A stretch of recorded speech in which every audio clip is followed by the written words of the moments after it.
So, punta na tayo dito sa desktop. Then, file open. Yung picture na kailangan mong i-print. Ayan. Tapos, file new. Gawa ka ng A4. Tapos, create. Tapos, i-drag mo yung picture na ipiprint mo dito.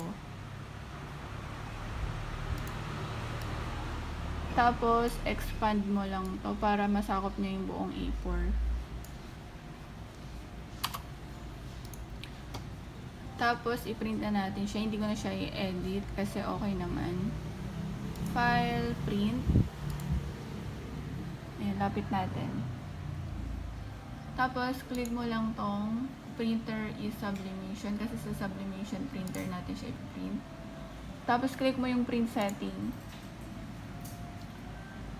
Paper type niya dapat is Epson matte. Tapos, yung quality niya is high. Tapos, dapat to naka A4 siya. Then, check mo yung more option. Make sure mo na dapat naka-mirror image to. Kasi, pag in-press mo siya, malilipat yung picture niya. Kailangan naka-mirror.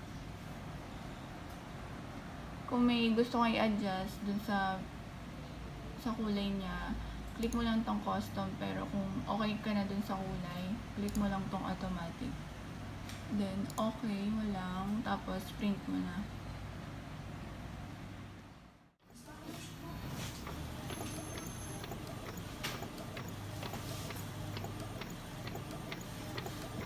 So, printin natin siya dito sa A4 size na sublimation paper.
Then, ayan, okay na siya. Tinaob ko siya ulit. Tapos, nilagyan ko na siya ng thermal tape sa mga dulo niya. Para hindi gumalaw yung design pag press natin siya dun sa heat press.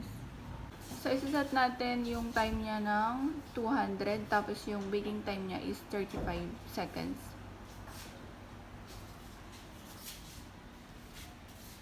Hours later. A few inches later. Day 2, Day 3, Day 4. A few moments later.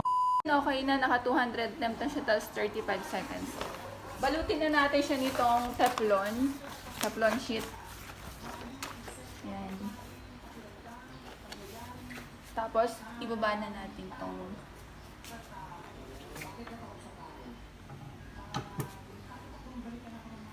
yan. Antayin mo lang siyang mag 0 yung baking time niya.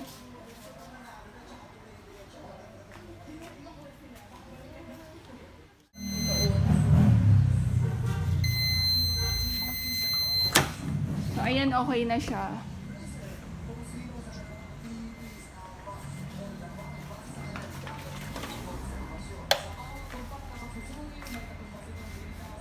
Yan, dahan-dahan lang kasi medyo mainit.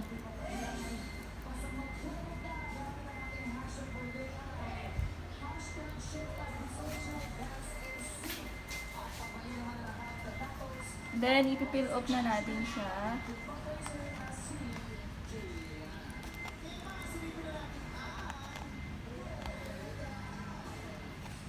Medyo mainit kasi siya.